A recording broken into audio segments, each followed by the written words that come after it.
Hi Viola Kingdom, I'm James, and today I'm going to show you 5 bow techniques that I constantly see people getting wrong, and all of them are pretty counterintuitive, so there's a good chance you don't know about at least one of them.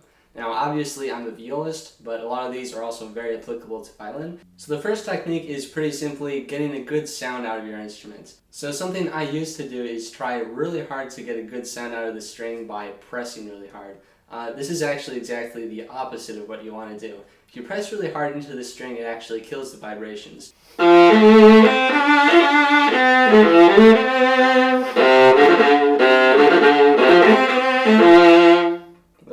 Yeah, as you can see, that also sort of bends the pitch. There's a lot of scratches. It's not actually as loud as it possibly could be. So I see people doing this all the time, especially in the last movement of a concert or something when they just want to go ham on their instrument. The thing is, the best way to actually get a good sound, and a purest sound that sounds nicer, is to make sure you have a good contact point and that your bow hair is completely flat against the string.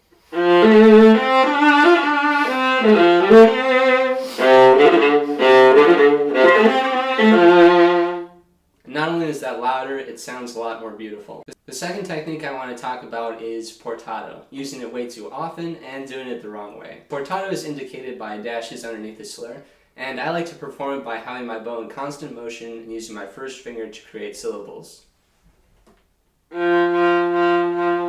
Importantly, my bow is always moving. What I see a lot of people doing, and this is the wrong way, is using their bow's speed to create those syllables.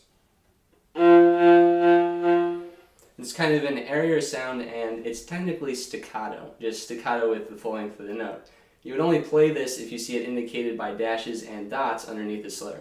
And that's what I call fake portato. And I think people do this all the time because it makes things like contact point and bow distribution a lot easier, as well as sometimes shifting between notes. The thing is, for me, this actually kills the musicality of the phrase, because you have so many gaps in the sounds, and I would never do it unless it's specifically indicated. Violinist Daniel Kurganov made an excellent video about this, going really in depth, and I'll leave a link to that video down below. The third technique I'm going to talk about, and this is probably going to be the most controversial, is, in my opinion, you should never be playing with a straight bow.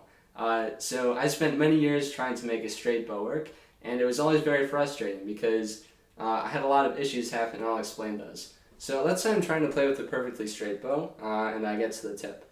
If I fully extend my arm, especially for viola since our contact point is so far out, if my arm is fully extended, look what happens to my pinky.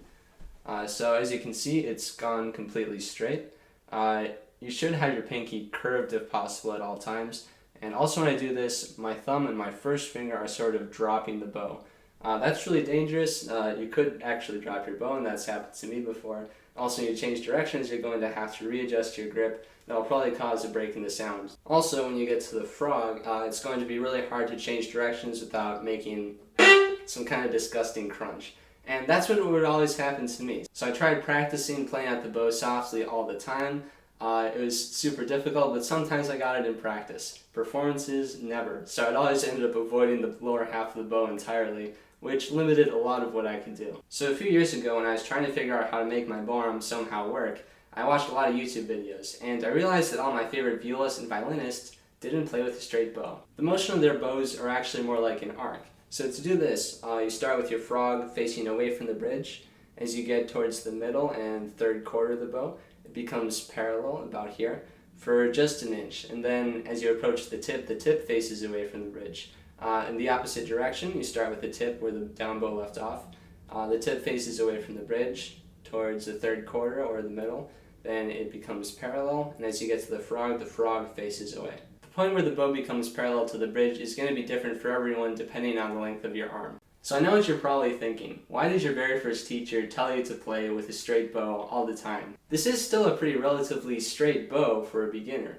It's just, as we got older, we got pickier and we got more control over our bow arms, and so we tried to make it perfectly straight. We don't want it to be perfectly straight, just sort of straight. If we try to make it perfectly straight, we're going to run into those issues I showed you earlier. If you still don't believe me, just look up a video of one of your favorite musicians playing, and I can guarantee they're going to have some kind of arc in their bow arm. On to technique number 4, which is my favorite one to say.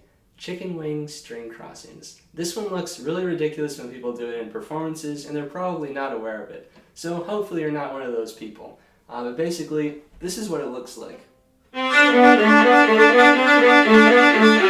See how my bow is making a ton of motion? You don't need to make half that motion. The thing is, you need to realize that even though there's 4 strings, there's more than 4 string levels. So for example, if I'm on the G string and I want to do string crossings with the G and D strings, I should be on the G string but close to the D string.